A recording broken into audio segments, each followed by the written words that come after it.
A dúpẹ́ lọ́wọ́ Olódùmarè tó ń ṣọ́ wa lọ, tó ń ṣọ́ wa bọ̀. A wà ní Ìbàdàn, nílé Olúyọ̀lé, ìlú Ògúnmọ́lá, ní ilé Látòsà, Ààrẹ Ọ̀nà Kakanfò, inú ọgbà Yunifásítì Ìbàdàn, èèyàn fáfitì tilẹ̀ Ìbàdàn ńlá wa yìí, pẹ̀lú onímọ̀ nípa ìṣègùn ìbílẹ̀ tiwantiwa, èèyàn ọ̀mọ̀wé Obafemi Jegede. Ẹ bá wa kí gbogbo ará lé. Mo kí gbogbo ilé o, a dúpẹ́, ẹ ṣé, inú mi dùn láti wà níyìn láti bá wa sọ̀rọ̀, ẹ ṣé púpọ̀. Ẹ ṣeun. Ńgbà mo kọ́kọ́ gbọ́ nípa àwọn iṣẹ́ takuntakun tẹ́ ń gbé ṣe ní ti ìmọ̀ egbòogi tìbílẹ̀ ti àwa adúláwọ̀ ti Yorùbá pàápàá jùlọ, ká mú láti bẹ̀rù. Ó jẹ́ nǹkan tó wú mi lórí púpọ̀, tí a sì lérò pé ó yẹ kí àwọn èèyàn ó gbọ́ tẹ̀síwájú nípa rẹ̀. Ṣùgbọ́n lákọ̀ọ́kọ́ ń béèrè pé kí ló gún yín lọ́kàn, kí lẹ rò tẹ́ fi bẹ̀rẹ̀ ṣíṣe irúfẹ́ nǹkan yìí? Báwo ni, kí ni interest yín? Ẹ ṣé púpọ̀. Láti kékeré, nígbà tí mo ń ka ìwé ló kó gbogbo ilé bá mi. Ìwé òyìnbó tá a kà láti ní pàtàkì ní ìwé gíga secondary, òun ló fà á. Nígbà tí mo sáà wo ohun tó ń kọ́ wa ń bẹ̀, tí mo rí pé nǹkan tó ń kọ́ wa yẹn kò bá nǹkan tí mo ń rí níta mu.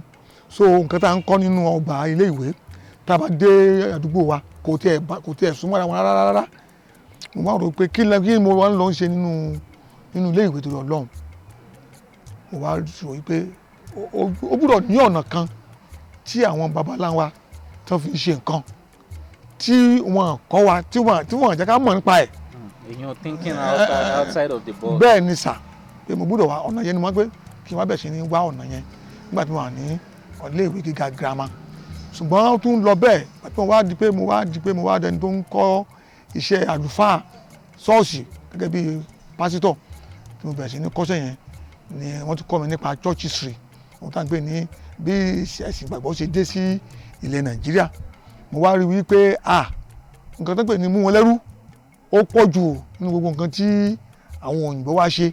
ní ilẹ̀ aláwọ̀ dúdú. Pàtàkì jùlọ ni pé wọ́n sọ ọgbọ́n àwọn baba ńlá wa,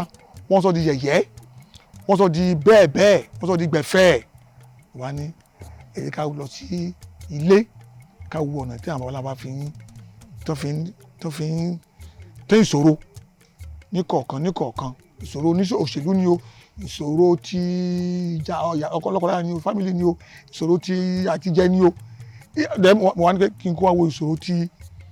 ìlera ara. Ọ̀nà wo ni àwọn baba ńlá wa ń gbà láti fi tọ́jú ara wọn?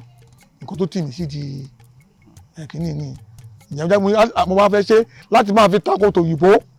tí wọ́n fi dandan mú wọn lẹ́rú, tán fi sí ilé wa lórí. Nǹkan tí mo ṣe kọ́ ẹ̀kọ́ nípa ìṣègùn ìbílẹ̀ nìyẹn. Èyún ẹ kà nípa rẹ̀ nílé ẹ̀kọ́ gíga. Torí pé ìwé jẹ́ weapons, ohun èlò ogun tẹ́yìn lè fi jà. Torí ẹ̀ pé ó lágbára púpọ̀ láwùjọ. Mo rí pé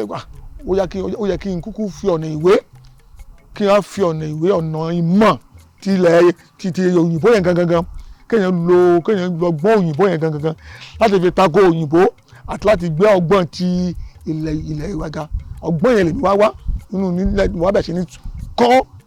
Mò ń ṣe ìwádìí gan. Àwọn babaláwo, àwọn oníṣègùn, àwọn àgbàlagbà arúgbó over 100 years old people,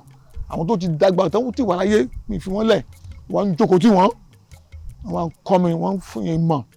tí bàbá ńlá wa wọ́n fi hàn mí. Ṣùgbọ́n tá a bá wò ní ojú kan, ó lọ́rọ̀ kan tí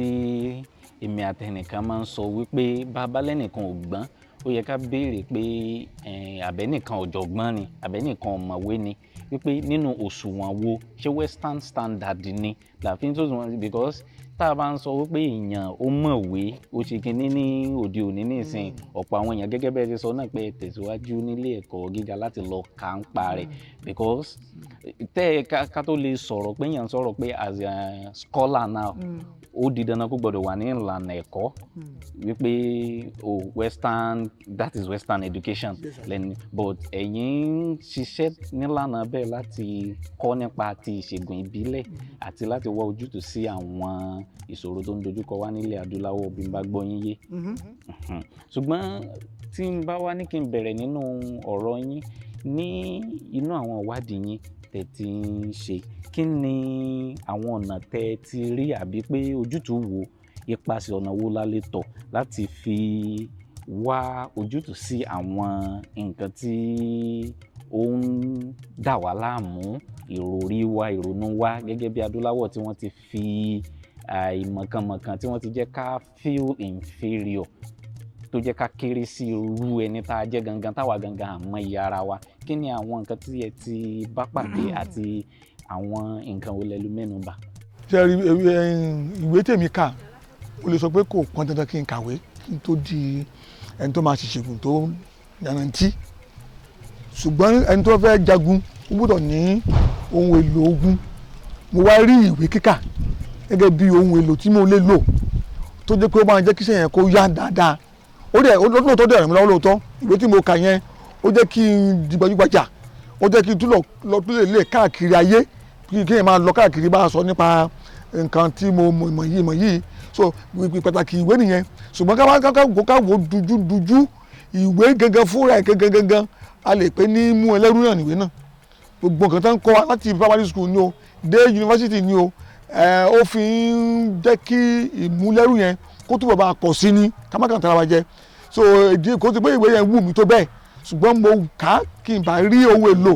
láti fi jà ní kí n ṣe pé kò lè pọ́n Yorùbá bó tán kò ti pé ìwé yẹn ó wúlò fún tẹ́ ìmú ọlẹ́rú náà ń pè ní ìwé wá àjọkọ̀ bá sọ òyìnbó àjọkọ̀ bá wà bí òyìnbó in fact mo ti rí ibi tí ìwé ti jẹ́ mú ọlẹ́rú. ẹ̀yin ẹ̀ ti bèrè bèrè lọ́wọ́ ara yín pé kí ni ìdí tó jẹ́ pé tẹ̀yìn bá ti kàwé tán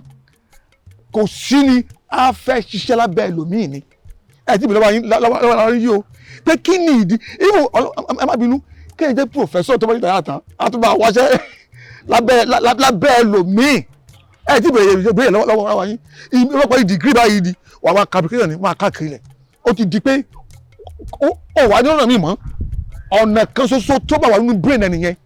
ni pé ṣé mo tó ti ríṣẹ́ ṣé o ti ríṣẹ́ ṣé o ti ríṣẹ́ méjì o ti ríṣẹ́ ó tún ẹni pé gbogbo nǹkan tó kọ́ yẹn náà ó fi ń ṣètò wọn sílẹ̀ fún ẹrú láti bọ́ sí ọkọ̀ ẹrú yẹn náà ni àbí lọ́kẹ́tẹ́ pẹ̀lú ẹrú yẹn tó ń ṣiṣẹ́ lábẹ́ ẹnìkan náà pẹ̀lú ẹrú ìmú láti parí àbí àdúrà máa dìde ìgbà tó máa jí ìgbà tó máa sùn tó bá ti kọ̀wé tán láyé kò sẹ́nu tí wọ́n ti kàwé tán brain yẹn is configured so seriously to work under somebody mi ìmọ̀ bẹ́ẹ̀ mo purọ́ tàtàlẹ́ni náà mi ìdí ìbẹ̀ni náà ayé tó kàwé tọ́nà àwọn aṣáà bí aṣáà máa ń gbọ́ nínú èdè ìjọba nàìjíríà ní kò ṣiṣẹ́ on employment. ẹ mọ̀ pé nílànà bí wọ́n bá ti fi bí oníkálukú ni àti irú tó ń kálukú bóyá àti ṣe jígìrì sí irúfẹ́ àwọn nǹkan yìí sí nítorí ọ̀pọ̀ ènìyàn láyé tá a wáyé wọ́n ń rí ẹ jẹ́ kí n pè ní westernization as the peak of modernization pé òun lò pin ọ̀làjú. is the peak of slavery. Westernization and slavery are one and the same. Kò sí ẹ̀tọ́ nínú kéèyàn jẹ́ wọ́n di elédè aṣọ aláṣọ gbogbo nǹkan oníkan ẹrú náà kọ́ nìyẹn ni you become dependent on them because you have been enslaved by them. So mi ò sọ pé jẹ́ pé ọ̀pọ̀lọpọ̀ àwọn tó lọ sí ilé ìwé sẹ́ káwọn pé gbogbo wọn ọ̀pọ̀lọpọ̀ more than 80% tó lọ ilé ìwé wọ́n máa ń end up láti jẹ́ ẹrú ni even professor parí tó wáyé táyà tán a máa ka application kiri rẹ̀. So nígbà àgbẹ̀tẹ̀ tó gbé kí ni àwọn ìwádìí tá a ti rí kí ni àwọn ohun èlò ká má purọ́ àìríjìdàn ó tó so bí òwe làrábì kí ọ̀kẹ́rẹ́ àwọn baba ńlá wa ti ṣiṣẹ́ jùlọ wọ́n ti tán àwọn ìṣòro tó pọ̀ wọ́n ti solve problems yẹn kò sí problem bẹ́ẹ̀ tó wà láyé nípa bá ṣe máa ní peace ni o economy ni o, oúnjẹ ni o, bíbẹ ni o, wọ́n ti solve gbogbo problem yẹn, àìsàn ni o, wọ́n ti solve gbogbo problem yẹn tán pátápátá, wọ́n ti fún wa ní ọ̀nà àbáyọ sí gbogbo àwọn ìṣòro pátápátá tí ò sí kan. bó láti wá rírú àwọn nǹkan yìí. gbọ́dọ̀ àwọn òyìnbó wá dé ní wọ́n á fi ọ̀nà míì kò jẹ́ ibẹ̀ yẹn wọ́n wá fi ọ̀nà míì hàn wá àwọn gbàgbé ọ̀nà tí àwọn bàbá náà wá ti là sílẹ̀. èyí wá di ohun abínibí ewu wọn ẹni ẹlẹ́ni níyà wọn. tá a bá tiraka tó bá mọ̀ nípa àwọn bàbá náà wa á mọ̀ wípé a ò ní ìṣòro kankan nílẹ̀ aláwọ̀ dúdú. gẹ́gẹ́ bí onímọ̀ ìṣègùn ìbílẹ̀ kí ni àwọn ewé àbí egbò tẹ́ wò pé ó ṣe kókó nínú agbègbè wa àbí sí ìjọmọnìyàn wa kí ni ìṣe pàtàkì ewé kí ni ìṣe pàtàkì egbò. inú mi dùn láti kú bèrè yẹn sórí gbogbo ewé lóògùn pátápátá gbogbo ewé kò sí ewé tí ò dáa àwọn kan ní medicinal plant kò sí nǹkan tó jẹ́ medicinal plant all plants are medicinal. ewé kí là ń pè léwé ohun tá a wé là ń pè léwé. ohun tá a wé ohun tá a wé ohun tí nǹkan ìkọ̀kọ̀ tó wà nínú ẹ̀ tó yẹ pé tá a bá wọnú ẹ̀ a ò lè rí nǹkan tó wà nínú ẹ̀ torí ẹ̀sẹ̀ ewé tẹ̀ ń wò yẹn ewé ò ṣe é parẹ́ ewé wúlò jù ewé gan làwọn kan máa ń mí ewé gangan ní ẹ̀mí tá a mí sí mú láì sí ewé àtúkù yẹn kẹbàámọ̀ pé nǹkan tó jọmọ́ tó lè sustain ẹ̀mí èèyàn a ò lè sọ nípa ìwúlò ẹ̀ tán pápátán kí ni kàtẹ́ mi rí ba ewé ni pé ewé ohun gbogbo nǹkan agbára láyé yìí Ọlọ́run fi sínú ewé mo fún àpẹẹrẹ ṣé ẹ mọ̀ pé a lè fi ewé jólé. tá a fi jólé. tá a kàn pápọ̀ tá a lè jú a lè sọ́nà a tún lè fi ewé kọ́lé.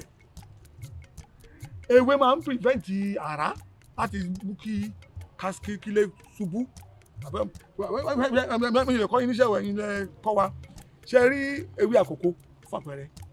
tẹ bá lè kẹ fi sí orí òkè ilé ewé kẹkẹ mi ní kẹ fi gé àkókò kẹkẹ mú ewé bíi mẹ́ta mẹ́rin kẹ. àkókò eyín tí wọn fi ń joyè. ewé olùsínà kéèyàn ṣe báyìí láì kó wá fi síbi òkè ilé kẹtẹ kó máa rọ iná kò ní sílẹ̀ yẹn o ewé kékeré kò fi sílẹ̀ yẹn ó máa can you imagine the power of plants or what to call leaves I don't even believe the word plant and ewé ó bára mu rárá ni torí plant tó mọ̀ sí ohun tá a gbìn àbí kankan ṣùgbọ́n ewé ohun tá a fi àṣírí sínú ẹ̀rọ àgbẹ̀ léwé that's why tá a bá ó ní kíní kan tí mò ń ṣe tí mò ń rò nínú ọṣẹ tá a bá ti mú èpo kòkó tàbí ṣọṣọ ẹyìn tàbí kójú ọ̀gẹ̀dẹ̀ tá a jó tá a sọ di iná can you imagine the power of plant tá a sọ di eérú kí ló máa ṣẹlẹ̀ á dẹ̀ dọṣẹ this is great bẹ́ẹ̀ ní ìtumọ̀ sí yìí kò tó sọ bẹ́ẹ̀ni ohun tá a ló ti kú tá a dẹ̀ jó tó di eérú yẹn máa wá di ọṣẹ tó túmọ̀ sí kí nǹkan ṣẹ torí nílẹ̀ Yorùbá ọṣẹ tẹ́ ń wò yẹn. ó wà nínú èdè Ọ̀fọ̀ náà pé ọṣẹ ló ní ó ṣẹ. eérú ló dáhùn eérú tó yẹ pé ewé tá a ti sọ pé ó jóná tó ti jóná so in fact tẹ́ ẹ bá jó ewé ó ti lágbára sí ni tẹ́ ẹ bá tún gbo ewé ò ṣe é tàtàtà mú tẹsí báyìí nǹkan kan jáde kúrò nínú ẹ àbí bẹ́ẹ̀ fi náà sí nǹkan kan jáde kúrò nínú ẹ tẹ́ bá jó tán kò sí bí ẹ ṣe ṣe ewé tí ò ní sí power kọ̀ọ̀kan nínú ẹ tó ewé ò ṣe é exhaust torí ohun tó wà nínú ẹ ó ní agbára ju pé planti àgbo kìnnìkan content kò jọ bẹ́ẹ̀ ni sà ewé great ìdí yẹn wípé tá a bá fẹ́ solve problem ewé a lè sábà ewé. a lè ṣe kí ni. a lè sá lọ bá ewé láti tẹ ìṣòro kò ìṣòro interesting like that. àjẹpọ̀ olùgbèjà la bá mọ̀ pé àbá gbé. olùgbèjà olùgbàlà gan olùgbàlà léwé tẹ́ bá ti lè mọ ẹni tó bá ti lè mọ pàtàkì ewé kó tó ṣàìsàn apẹ́ kó tó dé hospital apẹ́ ewé lágbára gan gbogbo ewé lóògùn ẹ̀yin náà kúkú mọ̀ ewé gangan náà fi ń sọ òòṣà dòòṣà tó tó ṣe bí ewé àbí ewé náà fi ń sọ òòṣà dòòṣà tẹ́ kò tán tẹ́ bá òòṣà kankan tẹ́ bá ti fẹ́ wé òòṣà kò ń sọ òòṣà àwa fọṣẹ sí ọṣẹ tó ti kú nǹkan tá a jó tó de eru àwa àfọní life àwa di ọṣẹ àwa máa fi fọ òòṣà tí wọ́n yẹ ti lè fọ bẹ́ẹ̀ yẹn kí ló ṣẹlẹ̀ ó ti di agbára ti di power ńlá nìyẹn so ewé jẹ́ nǹkan tó lọ́gbàrá gbé ọ nìyẹn. A jẹ́ pé ìbéèrè tí ń béèrè ìtẹ̀lé yóò fẹ́ nira díẹ̀ láti dáhùn. Ìdí ni wípé ẹ jẹ́ ń béèrè pé tí ẹ bá wá fẹ́ sọ pé ẹ kàn fẹ́ sọ ní gúnmọ́, irúfẹ́ àwọn ewé wo lẹ lè tọ́ka sí pé kò yẹ kí gbogbo ọmọnìyàn àbí bí adúláwọ̀ ẹja sọ tara wa kò yẹ ká jìnnà sí? Gbogbo ewé ni sáà kò sí ewé tó yẹ kó jìnnà sí wa rárá. In fact tẹ́ bá ti ní ewé nítòsí wa ó ti tán. Ẹgbẹ́ mi kan láì lo àgbo láì lo oògùn ewé gangan when you have plant around you ó ti tán, you are free. Ẹni cancer pèsè cancer yẹn mo lè sọ pé ewé tí ò sí òun ló jẹ́ kí àìsàn burúkú wọ̀nyí kó máa pọ̀ púpọ̀ sí àti ewé àti ń jẹ́ kí ewé kó máa kú. À ń gé wọn dànù, à ń dó wọn dànù, à ń bà wọ́n jẹ́ torí pé a fẹ́ kọ́lé, a fẹ́ sọ̀nà. Ṣùgbọ́n tí a bá ti ní ewé kò sí àìsàn máa sá lọ. Fún àpẹẹrẹ wọ́n máa ń gbà wọ́n tó wá ní cancer níyànjú, ẹni tó wá ní cancer tó wá ń gbé gbòòrò òun kókó ní gbòòrò kó bọ́ sínú igbó láàrin ewé kó lọ máa gbá àárín ewé countryside kó máa sùn sábẹ́ ewé lẹ́ẹ̀kọ̀ọ̀kan kó fa abẹ́ ewé yẹn kó láì dá síbẹ̀ ká máa fún lóògùn á tètè sàn. Ibi kó wà nínú ìgboro onímọ̀tò ló máa fi àwọn carbon sí mú ariwo gbogbo tó ń ṣẹlẹ̀ yìí àwọn nǹkan tí ò dá tó ṣẹlẹ̀ ó máa ń jẹ́ kí àìsàn yìí increase. Ṣùgbọ́n ewé kó tó a lè sọ pé ewé kan ni ó dáa àbí ewé kan ni ò dáa, gbogbo ewé ló yẹ kó wà nítòsí wa pátápátá. Ẹ já sọ̀rọ̀ lórí òwòye Yorùbá bí Yorùbá ṣe ń ronú àti bí wọ́n ṣe ń tọ́ka sóhunkóhun. Ẹ mọ̀ pé Yorùbá nínú ó ní ìsàlẹ̀ ọba, ìsàlẹ̀ ọjà, ojú sánmọ̀, ojúgun, gbogbo orú nǹkan báwọn. Kí ni ẹ rò pé bí àwọn Yorùbá ṣe dé ìpele tí wọ́n dé tí wọ́n fi ń sọ àwọn ewé kọ̀ọ̀kan lórúkọ bí àpẹẹrẹ pé ewé ṣẹ́gun ṣẹ́tẹ̀, kí ni bó ni wọ́n ṣe dé irú ipò? Ohun tá à ń pè ní ìwádìí nìyẹn. Èyún báwa sọ bóyá pé wọ́n ń pè ní epistemology nínú. Àwọn Yorùbá pé ìwádìí research àwọn bàbá ńlá wa ti ṣe research jìnnà wọ́n ti lórí oríṣiríṣi kan torí ẹ̀ náà ṣe lè fi orúkọ fún ewé. Ṣé rí the ability to name ó máa ń fi hàn wípé àwọn èèyàn gbọ́n. Fún àpẹẹrẹ ewé rẹ́rìn kòmí kó máa rẹ́rìn tóbi ó wà fún pé kó sọ ẹkún dẹ̀rín ni kó rẹ́rìn fúnyàn kéèyàn náà bá rẹ́rìn. Ewé ọ̀mísìmísì Yorùbá ní pé ọ̀mísìmísì kì í ṣe ibẹ̀ tí ẹ̀ kó bá dùn, ó túmọ̀ sí pé adùn kó wọnú ayé èèyàn. So ẹgbẹ́ tí máa ń dá pé wọ́n pè ní ewé ìtaná poso fàpẹẹrẹ ta tanná báyìí lóòótọ́ tó máa ń tanná lóòótọ́ iná yẹn wọ́n ló máa ń pa oṣó. Ìkan náà bẹ́ẹ̀ ń pè efinrin oṣó. Efinrin oṣó bẹ́ẹ̀ ewé awẹ́dẹ́ tó máa wẹ ibi kúrò awẹ́dẹ́ wẹ̀rẹ̀ sá mo máa ń wẹ ibi kúrò nínú èèyàn ayé ìwọ́n ní kó wá wẹ ibi kúrò láyé mi ewé awẹ́dẹ́ pé that ewé ó ní power ó ní agbára láti wẹ ibi. Ewé sépèlébà ewé tó máa sá ìpè tó pé ibà máa sá lọ. Ẹ̀yin ẹ̀wò bẹ́ẹ̀ yẹn gbogbo àwọn ewé wọ̀nyẹn ló ti ní ohun tó wà nínú wọn tó yẹ pé ó kọjá òye ẹ̀dá tí wọ́n fi wúlò. Àwọn bàbá náà wà dẹ̀rẹ́ èmi rò wípé mo dẹ̀ mọ̀ wípé àwọn náà ti ṣe ìwádìí wọ́n ti rí àwọn ìrírí wọ́n ti ní ìbáṣe pẹ̀lú àwọn ewé wọ̀nyí kó tó fún wọn ní orúkọ tí wọ́n fún wọn. Ẹ wo pàtà ẹwọn pé ewé ẹ̀yìn olóbe ń sowó pé ó ń sowó àfi ṣe ewé ọ̀la wọ́n pè ní ewé ọ̀la ewé kéèyàn wà prosperous ewé ọ̀la ẹ tẹ̀ máa àlè mẹ́sẹ̀ nìtàn ó pọ̀ bẹ́ẹ̀ yẹn ní àwọ̀ àfihàn pé nílẹ̀ Yorùbá àwọn bàbá làwọn ti ṣe ìwádìí wọ́n dẹ̀ ti rí agbára tí ewé ní. Ewé ìjókòó jẹ́ pé má ṣe wàhálà that is the vibration or violence láti fẹ́ pọ̀ jọ̀ọ́yá jókòó jẹ́ má dọ̀dọ̀ mi o. Àti máa ń dákun àwọn ewé ewé rẹ̀kùrẹ̀kù ewé yẹn pọ̀ bẹ́ẹ̀ yẹn tó pọ̀ àti tá a dẹ̀ ti rí agbára tí wọ́n ní. Ewé gbogbo ló náà ló léwé tiẹ̀ eégún oko eégún ilé ewé gbogbo náà ewé náà dẹ̀ ni wọ́n. yeah ewé great àwọn balawa dẹ̀ try gan ewé gẹ́gẹ́ ní a lè pè ní natural resources tí a lè máa lò látijọ́ àwọn èèyàn fẹ́ kọ́lé ewé náà fi ń kọ́lé àwọn èèyàn fẹ́ wọṣọ ewé náà fi ń wọṣọ àwọn èèyàn fẹ́ sùn ewé náà fi ń sùn so ẹ̀rí pé ewé yẹn ó ti jẹ́ indispensable reality láwùjọ wa yes sir. Kí ni àwọn iṣẹ́ yín tẹ́ ti ṣe sẹ́yìn iṣẹ́ lè mẹ́nuba mélòó kan nínú àwọn? A ṣe púpọ̀ èmi ò tiẹ̀ ń sinmi nítorí pé ìmọ̀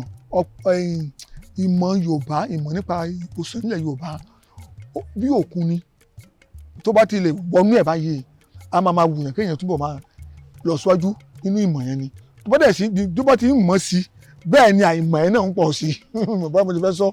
bí o bá ti ń mọ̀ sí bẹ́ẹ̀ ló wà mọ̀ pé yes o mọ̀ nǹkan kan so ìyẹn máa tún máa múyàn láti máa ní ìmọ̀ sí ohun tó dẹ̀ ń fà á ni pé èmi ń tiraka láti mú kí àwọn èèyàn kan kúrò lábẹ́ ìgbèkùn òyìnbó ká bàa lè mọ̀ pé ọ̀nà tí àwọn babaláwa ń gbà fún àpẹẹrẹ ohun tá à ń pè ní high blood pressure ẹni jẹ́ mẹ́ta yìí mo ti bẹ̀ sí ní rí interpret ẹ̀ mo ti ń tú wò àṣẹ ohun tá à ń pè ní high blood pressure kò ń ṣe high blood pressure wọ́n ń pè ní ìfúnka gbígba kò ń ṣe ìfúnka gẹ́gẹ́ rárá ohun tó ń ṣẹlẹ̀ sí wọn gẹ́gẹ́ tó ń pè ní high blood pressure òun la lè pè ní ìjayà bẹ́ẹ̀ ni àìní ìkìyà à ń tìtẹ̀ bẹ́ẹ̀ a máa ń tìtẹ̀ gẹ́gẹ́ bí high blood pressure ìwádìí ti fi hàn pé àwọn oògùn ìjayà ó ń cure permanently high blood pressure so èmi wa máa ń lo oògùn kíá fáwọn èèyàn. The idea of kéèyàn máa lo oògùn tó ń pè ní hospital àwọn in the US ọjọ́ mẹ́ta yìí wọ́n ti sọ yìí pé àwọn tó ń kú pé number 3 nǹkan tó ń pààyàn Amẹ́ríkà lónìí òun ni wọ́n pè ní MD that is medical doctor. Okay. Pé hospital consciousness hospital wọ́n lò ní number 3 nǹkan tó ń pààyàn lágbàá ní Amẹ́ríkà lónìí. So nǹkan tí mo máa ṣe ni pé láti jẹ́ kí ìpara ilé ìwòsàn tó ń bọ́ àwọn èèyàn kó lè dínkù àti ìlò àwọn oògùn tó jẹ́ bí toxin acid yẹn dínkù kí là ń ṣe èmi ń promote ohun tó ń pè ní topical administration of medicine kí ẹ máa fo oògùn wẹ̀ èmi lóògùn ṣúgà tó bá ti fi ń wẹ̀ báyìí ó tó. èèyàn pé oògùn náà ewé ó nípa bí èèyàn bá fi wẹ̀ lásán. Oh my God ó dáa kéèyàn máa fi wíwẹ̀ kéèyàn máa mú lọ torí ohun tá a bá mú ewé fúnra ẹ̀ náà a lè kọ́ wọ́n ní abijawara kí ló pé abijawara àwọn ń jà wọ́n bínú o tó bá mú ewé ewúro jù ó lè pààyàn nù tí ẹ bá mú ewé ìjìnrìn jù so they are telling you be careful with me I'm dangerous that's the truth so you have to be careful with ewé tó bá tọ́ra mo mọ àwọn ewé kan tó bá fọwọ́ kàn wọ́n jù lásán wọ́n á bù ẹ́ bí nǹkan ni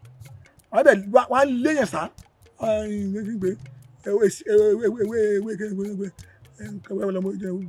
ewé iná tó bá báyìí lára báyìí lásán ìyá sá lọ ni ewé iná tó àwọn ewé wọ̀nyẹn tó terrible gan sorry wọ́n wà powerful gan they can do and undo tó bá lo ewé jù sínú ó lè bà kidney jẹ́. lára àwọn ìdí tí ó ń ṣẹ̀rù bá àwọn èèyàn náà láti lo nǹkan ìbílẹ̀ wa mo fẹ́ rò pé òdiwọ̀n ó wà lára ìtàwọn èèyàn máa ń sọ àbí tí wọ́n máa ń rí bí sásí lúgọ sí pé àwọn ò lódiwọ̀n kò sódiwọ̀n kò sí kíní ṣùgbọ́n. kò sí nǹkan tó ń jẹ́ bẹ́ẹ̀ sà òdiwọ̀n wà àkànṣe pé ewé àwọn bàbá wa gan wọn kì í lo ewé anyhow bẹ́ẹ̀ ni wọn kankan tó ń lò jù náà ni ìwẹ̀ bẹ́ẹ̀ yẹn ní malaria àwẹ̀ bẹ́ẹ̀ yẹn ìfẹ́ nílẹ̀ Yorùbá tí ìbá ní egbò wọn à ń lo kankan ń lo wọn kàn fọwọ́ wẹ̀ lásán ní omi náà ni ìwẹ̀ ní gbogbo nǹkan gbogbo àìsàn ayé ìwẹ̀ náà fi ń wò ẹ̀mí ìmọ̀ àìsàn bẹ́ẹ̀ ní tí ìmọ̀ àìsàn tó ń ṣèyàn tí ìwẹ̀ ò lè wò including stroke including hypertension diabetes ìwẹ̀ lásán àwọ̀ wẹ̀ tó bá ti wá le jù pé ìyẹn fẹ́ ṣe ti nú èyàn mẹ́lẹ̀ ẹ̀kọ̀ọ̀kan èyí lè máa lo àgbo sí so then àwọn àgbo téèyàn lè lò torí pé òun ni mo tẹ̀ ní èlùbọ́ kan tí mo ṣe ń sìn I will give you one kí n tó máa wà ní mọ́tò mi kẹ́ tó máa lọ ẹ̀ tó ti ń jẹ́ èlùbọ́ yẹn láyé kó tó síkì wọ́n á bẹ̀ kó kú ni bẹ́ẹ̀ ni èlùbọ́ lásán dẹ̀ ni kí la fi kí bọ́ọ̀lù àyè ṣe a kàn máa mo kàn ọ̀gẹ̀dẹ̀ náà ni ọ̀gẹ̀dẹ̀ ni mo lò mo wá bẹ kí ni mo bẹ ẹ̀yìn ẹ̀ mọ́ lásán ni sẹ́yìn ọ̀gẹ̀dẹ̀ yẹn gẹ́gẹ́ òun lo oògùn inú ẹ̀ ló ń jẹ kò dẹ̀ sí àìsàn tí ẹ̀yìn ọ̀gẹ̀dẹ̀ olówó láyé wá fi àwọn ewé kan sínú ẹ̀ bí ewé ẹ̀yìn olóbìnrin náà mo sàmú gbẹ mo wá fi sínú ẹ̀ sọ̀tẹ̀ a máa dín pẹ̀lú àìsàn sọ̀tẹ̀ dípò kéèyàn máa lo àwọn ewé tó wà toxic bí àwọn ìjìnlẹ̀ ó dá kéèyàn máa lo wọn ṣùgbọ́n àlòjù ẹ̀ ó wà dangerous so èmi wá ọ̀nà tí a fi máa jẹ́ kí lílo ewé egbò tàbí òògùn sínú kó dínkù ṣùgbọ́n wíwẹ̀ àti jíjẹ oúnjẹ normally kó máa ṣiṣẹ́ ìwòsàn nínú àgọ́ ara wa ọ̀nà gidi tí mò ń wá gan-an nìyẹn táwọn Yorùbá pè ní àwọn olóyìnbó pè ní let your food be your medicine ìyẹn ló ń jẹ ọkàn lóògùn jẹ́ kí oúnjẹ tó ń jẹ jẹ́ kó jẹ́ oògùn bẹ́ẹ̀ ni jẹ́ kí oúnjẹ tó ń jẹ kó jẹ́ oògùn fẹ́ the word ìyẹn ló ń jẹ ọkàn lóògùn túmọ̀ sí pé gbogbo oúnjẹ lóògùn àbí the idea of differentiating between food and medicine is not normal ìyẹn ló ń jẹ ìyẹn oògùn náà ni ọkàn náà ńkọ́ oògùn náà ni oúnjẹ ọkàn lóògùn bí ìgbà níyàn emphasize téèyàn tán ọ̀rọ̀ sọ wípé àtìyàn o àtọ́ka oògùn ní gbogbo ẹ̀ pàpàtà ìyẹn oògùn ní yẹ́tẹ́ ń wò yẹn ṣùgbọ́n àti kò nínú ká máa lo oúnjẹ gẹ́gẹ́ bí oògùn àtàbà tí rí lọ sọ́dọ̀ àwọn ní tó so oògùn ká máa ra àwọn oògùn wọn ká máa mú wọn àti ìṣèwòsàn. kí ni àwọn nǹkan tó wá ń dojúkọ irúfẹ́ àwọn nǹkan báyìí àti láti fìmọ̀ yín lọ́lẹ̀ láwùjọ pàápàá jùlọ ń báṣepọ̀ àwọn yín pẹ̀lú àwọn èèyàn kódà àwọn tẹ́ ń wá sọ́dọ̀ yín fún kinní náà ni àbáwọn tẹ́ ń gbìyànjú láti ṣàlàyé fún pé ẹ sì wá ṣe báyìí tẹ́ ń dààmú sí tẹ́ ń lo òkè tẹ́ ń lọ lẹ́yìn sí ẹ lè lo báyìí fún ẹ lè ṣe báyìí fún kí ni àwọn àkùdé tó ń bà. ohun tó mọ̀ ń ṣe ni pé mo pè ní sensitization à ń jẹ́ kí ìmọ̀ àṣìmọ̀ níyè kí má tẹ̀ ń jẹ kò ní pẹ́ lágbára Ọlọ́run a fẹ́ bẹ̀rẹ̀ kẹ́kẹ́ kan pè ní Institute of African Medicine in Space. I want somebody from the whole. We want to reach the whole world at the same time. So for Australia, I have somebody. It's coming next week. It came because of that from Australia. Somebody just left for US yesterday. He came. She stayed for about 2 weeks here. You know, America Ramadan. Institute of African Medicine in Space. See, tó wà ní America. Àwọn agbèsè ojú afẹ́fẹ́. Àwọn èèyàn máa wọlé wá láti all over the world. Just to let us kí àwọn èèyàn bá mọ̀ wípé Yorùbá ní nǹkan tí a lè lò láti tẹ́ ìṣòro àgbáńlá ayé kò yẹ bẹ́ẹ̀ yẹn so that in the global space a ní máa jẹ́ kí nǹkan tí àwọn èèyàn dúdú kó máa wà lẹ́gbẹ̀ẹ́ kó máa gbẹ̀yìn a lè wọnú afẹ́fẹ́ kò sí boundary nínú afẹ́fẹ́ so we are trying to remove boundary so we can eat the space at the same time to be so phenomenal ọmọ àti ẹ̀kọ́ tó great so ọ̀gá tá à ń ṣe nìyẹn a tún máa ń pè àwọn ìwé ẹ̀yìn náà bẹ́ẹ̀ ṣe bá ń sìn náà a tún gbẹ sórí afẹ́fẹ́ àwọn èèyàn máa ti mọ̀ nípa ẹ̀ so that kò ṣe pé fún pé ìwòsàn nìkan fún ìdáǹdè ara wa emancipation a nílò láti kó olóko ẹrú náà fún ẹgbẹ̀rẹ̀ ẹnìkan oníṣègùn òyìnbó ni tó tẹ̀ jẹ́ ọ̀jọ̀gbọ́n nínú ìṣègùn òyìnbó ó dẹ̀ tún jẹ́ àwọn tó ń kọ́yàn ní ibi tó ti kọ́ nípa medical studies ó pé èdè kan ó wá sí bíbá yìí ní o sí African studies láti ilé ẹ̀kọ́ àwọn oníṣègùn òyìnbó ó wá sí ọ̀dọ̀ mi ó dẹ̀ rí mi ó pé èdè kan ó ní tá a bá tàn yàn fún 100 ọdún ó lé ó bá 150 years of deceiving people kí n máa tàn yín sí for 100 years ó yẹ kí n sọ fún yín pé ẹjọ́ sáà mo ń tàn yín ni àbí ó ti tó náà mo ti gbẹ mo fẹ́ mo ti try látọ̀dún tí mo ti over 100 years of deceiving you I mean ó yẹ kí n tẹ̀ sọ pé at least ẹjọ́ sáà mo ń tàn yín báyìí ni oníṣègùn òyìnbó ló ṣe léyìí o professor dẹ̀ ni ọ̀jọ̀gbọ́n ni pé agbẹ́ in other words a ti tàn wájú Áfíríkà àsìkò òye fún wa láti gba òmìnira bó ṣe rí yẹn sá. Ní òde òní kí ló dé táwọn èèyàn ń tètè ń darúgbó àbí tí wọ́n ń tètè gbó bẹ́ẹ̀ pé kò ní tí ì pẹ́ kò ní tí ì jìnnà ṣé ìrìn jìnnà wá sí ohun tìbílẹ̀ tiwa náà ni àbí nítorí Ifá gan sọ ó ní tọ ọgbọ́n ní pẹ́ kó tó ran ni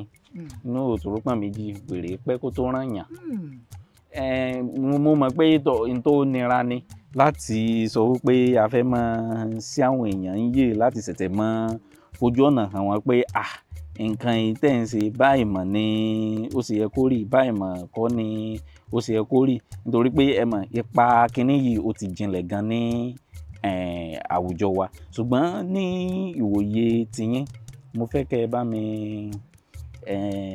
sọ̀rọ̀ sókí lórí ẹ̀. Ṣé rí ohun tó fà á ni wípé a ti kúrò lọ́nà ìlànà àwọn baba ńlá wa ọ̀nà tó ń fi sílẹ̀ ẹ fẹ́ pàpẹ́rẹ́ tẹ́ bá wo àwọn tó ń rin ìlànà yìí ẹ rí i pé ara wọn yá dáadáa wọ́n lè máa lówó owó rẹ̀ náà kì í ní wọ́n lè máa ní mọ́tò àti kí wọ́n máa ṣe bí affluence bí àwọn ọ̀nà ọlọ́kọ̀wé ẹ rí i pé ara wọn ní ìlera ju àwọn tó jẹ́ pé ìmọ̀ tòyìnbó náà ń ṣe lọ. Oúnjẹ tá à ń jẹ gan à ń jẹun mọ́ a kàn ń fi nǹkan kún ìkù ni a kàn ń kún ìkù wa ni à ń jẹun mọ́ torí àwọn nǹkan tí wọ́n ń tà fún wa ó ti bà nǹkan jẹ́ jù even dídì kára ẹ̀fọ́. Ẹ ń gbọ́ ó ti ẹ̀dìgbà kan mo rí tí wọ́n tó ń ṣe purified àbí kinní kan salt mo ní akíní wọ́n tó ń purify nínú salt. àbí o bẹ́ẹ̀ fi kó bá wa ṣùgbọ́n ohun kan tó ṣe pàtàkì jù tó ń fa kéèyàn ti darúgbó tó dẹ̀ ń jẹ́ kí àjọ ayé wa dínkù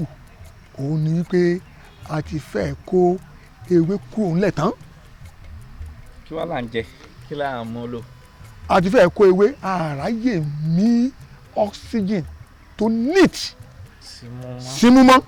àwọn oxygen tá à ń meet símú yẹn they are carbonated ẹ̀dẹ̀ kò tó ẹ̀ wá tó gan kò wà concentrated mọ́ tó pé ohun tá à ń mí símú ni ọ̀dà eruku mọ́tò àti sìmẹ́ǹtì àti kẹ́tìpé sẹ́lẹ̀sà yìí èéfín àfikún kan táyà tó ń jó gbogbo nǹkan tá à ń mí símú nìyẹn àárí lè mí òtítọ́ percent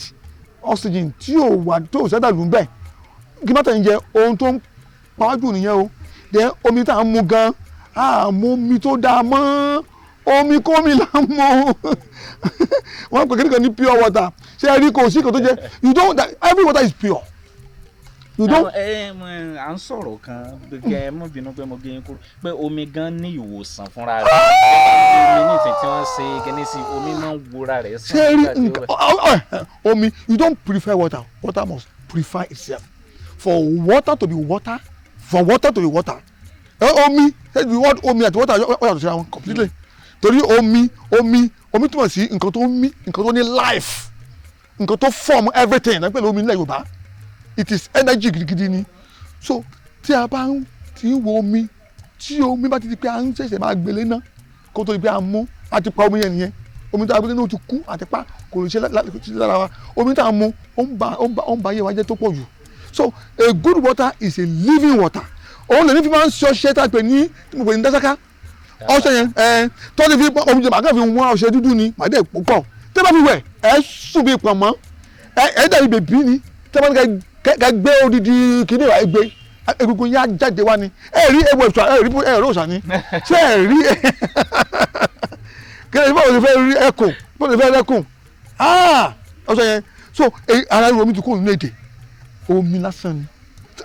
power of water omi lásán tí n bọ́ omi yẹn ọgbọ́n jẹ́ living and powerful water àti sẹ́dí wọn tó tún fa kíní fún wa ni àti ilé nǹkan tó ní ayé yìí ayé ò sí mi rárá ọmọ 20 years ó fẹ́ la mọ́tò mẹ́ta ó fẹ́ tètè máa bímọ ó fẹ́ níyàwó ó fẹ́ kọ́lé ṣé ẹ bá rí eré yẹn náà ó ń dín ọjọ́ yẹn wa kù gan-an ni. ìròrí wa nítorí ẹnìkan sọ fún mi onímọ̀ nípa ìrònú Yorùbá ìwé àtẹ̀gbò kan yìí náà ni orúkọ rẹ̀ ní Sọjí Abíọ́dún Ẹlá ó máa ń ṣèwádìí nípa àwọn nǹkan báyìí ìrònú Yorùbá àti ìdí táwọn Yorùbá ṣe ń sọ. Ó ní ayé òde òní ìdí tí nígbà kan àwọn Yorùbá wọ́n ń pọnmọ sẹ́yìn ni ọmọ máa ń wò wọ́n ni ṣùgbọ́n ní ìsìn à ń pọnmọ à ń gbọ́mọ síwájú ìtumọ̀ ni pé iwájú la máa bọ́mọ wa sí iwájú wa àti gbé wọn síwájú nítorí psychologically nínú ìrònú àti fi wọn síwájú pé iwájú àwa la máa lé wọn bá ń gbọ́mọ síwájú ọ̀pọ̀ àwọn nǹkan yìí tá a ti fà mọ́ra láti gbé mọ́ra láti ìpìlẹ̀ gẹ́gẹ́ bí Yorùbá òun ló ń dà wá láàmú pẹ̀lú gbogbo tá à ń sọ náà pé ẹ bá rọ ọmọ kínní nìsín bí ó ti ṣe lówó lọ bí ó ti ṣe ọ̀kánjú à ń dàgbà àlọ́lá ń rí wájú. bẹ́ẹ̀ ni ohun tá à ń pè ní problematization àwọn èèyàn ti create problem jù àti jẹ wọ́n jẹ́ kó nira nígbà tó nira àti wọṣọ àti bímọ gbogbo nǹkan yẹn àwọn máa ń ṣọ́gù fún gbogbo nǹkan lápò sí nǹkan tó yẹn kì í ṣọ́gù fún ayé ilẹ̀ Yorùbá ẹlòmíì kó tó sùn gan á lo oògùn tó bá tún jí á lo oògùn kó tó jẹun á lo oògùn tó bá fẹ́ jáde síta ó ní gbogbo wàhálà tó máa fúnra ẹ̀ ṣe tó fẹ́ kó tó lè po sí mọ́tò wàhálà yẹn ti fẹ́ pààyàn kú dájà rè àwọn èèyàn ò ráyè sí ibi ayé wọn then there is competition ìdíje mo olówó jù ẹ lọ olówó jù mí lọ ta ló máa dọ́kọ́ dọ́pọ̀ I mean this kind of mindset is killing us ó ń pa wá gan díẹ̀díẹ̀ it's killing humanity yes. ní tẹ̀síwájú ọ̀rọ̀ wa a ti bẹ́nu bà púpọ̀ náà ṣùgbọ́n mo kàn tó fẹ́ ká sọ ni wípé kí nìdí tí ẹ ti rò pé àwa Yorùbá àwọ̀ èèyàn aláwọ̀ dúdú la ṣe gbọ́dọ̀ wọnú ara wa la ṣe gbọ́dọ̀ look inward fún àwọn àtúnṣe àbí ojútùú sí àwọn tí ń dá wa láàmú. ìdí ni wípé ṣé ẹ rí ẹyin odò tó bá gbàgbé orísun ẹ̀ ní Yorùbá pé ó tó so bí ìwé wọ́n ní àgbẹ̀ ìdí nìyẹn tẹ̀rí ọ̀nà àbáyọ sí ìṣòro èèyàn láyé kò kì í wá látòkèèrè that is problematology which is problem solving theories ọ̀nà tẹ̀rí even gan tẹ́ èèyàn bá ní malaria àwọn ní àìsàn ìwòsàn èèyàn ó wà nínú aláìsàn the healing of a sick person is in him the doctor is only to assist so in the reason of it doctor tẹ́ wọ́n yẹn assistant ni wọ́n why the client is the real teacher ọ̀gangan so ọ̀nà àbáyọ sí ìṣòro inú ẹni ló wà so tó bá tilẹ̀ immediately you look outside to solve problem to become a victim you become a prey I don't know if you get a point you become a prey straight away so àfi tá a bá tó kọ́ láti máa béèrè we should ask ourselves question pé báwo ni bàbá ńlá wa ṣe ṣe kò sóúnjẹ nílùú àbí ebi ń pa àwọn èèyàn a béèrè pé báwo ni bàbá ńlá wa ṣe ṣe wọ́n láyé Olúgbọ́n láyé Àrẹ̀sà láyé Ọ̀ràngún ilé ìlá wọ́n ní kéku ń kó bí eku ẹyẹ ń ké bí ẹyẹ ọmọ èèyàn ń sọ fún ọ bí èèyàn báwo ni ṣe ṣe. àwọn èèyàn ò fojú sí tàn mọ́. ó ti tán ó ń bàjẹ́ lọ́nù kólókò tèmi kó máa bàjẹ́ lọ́nù ọ̀nà ṣe rí kí téèyàn bá ti jánà ìrìn àjò èèyàn láyé yìí bí okùn ni kò gbúdọ̀ já tó a ti já nínú kéèyàn ṣe bẹ̀rẹ̀ rìn ni tàbí kéèyàn ṣubú ṣe pé à ń pè ní lineage àbí lineage ni lineage òun ṣe ń pa blood nìkan lineage túmọ̀ sí ọgbọ́n ìmọ̀ òye ìran gbogbo nǹkan tí wọ́n ti fi hàn gbogbo àbí ó léwu kó já lójijì láàrin nǹkan táwọn òyìnbó ṣe ni pé wọ́n ti já wa sí kòtò lójijì wọ́n já sí kòtò lójijì gan ni so àwa ronú ṣùgbọ́n kò tí ì pẹ́jù tẹ́wọ́ lè máa lọ sí ọ̀nà owó ní bàbá làwa nípa ìṣègùn lèmi bèèrè lórí ọ̀nà owó náà ń gbà tán fi ń ṣèwòsàn àwọn àìsàn kọ̀ọ̀kan mo dẹ̀ rí pé àwọn babaláwa ṣe òyìnbó ògbó tó wá wọ́n sọ Chinese kí ló Chinese ọmọ ọ̀dọ́ wa Chinese wọn mọ̀ nǹkan kan tí a bá lè lọ sí ìmọ̀ àwọn baba ńlá wa kí la fẹ́ sọ ẹgbọ́ ṣé ìrìn àjò ni ṣé knowledge ni ṣé kọ̀ǹpútà ni àní wọ́n tó even kọ̀ǹpútà gangan wọ́n ní infallible computer a professor of computer science said it the first professor in Africa ó ní ifá gangan ó ní inú ẹ̀ náà ti mú computer jáde wá kí ló tó kù tó lọ How can we say that our forefathers are not intelligent when even it was this computer came or emanated out of our tradition? It's very painful, I tell you. Mi ní tẹ́ni jẹ́ a lè rí ọ̀nà àbáyọ sí ìṣòro ayé tá a bá lọ sí ọ̀dọ̀ àwọn baba ńlá wa. You know this even in Ifá nǹkan tí mo sọ yìí ọ̀nà nǹkan tó ń pè ní orò nìyẹn so pé detachment yẹn ló fa problem when you don't tó o bá ti detach kò ní ìran tiẹ̀ kò tó lè borí èèyàn pẹ́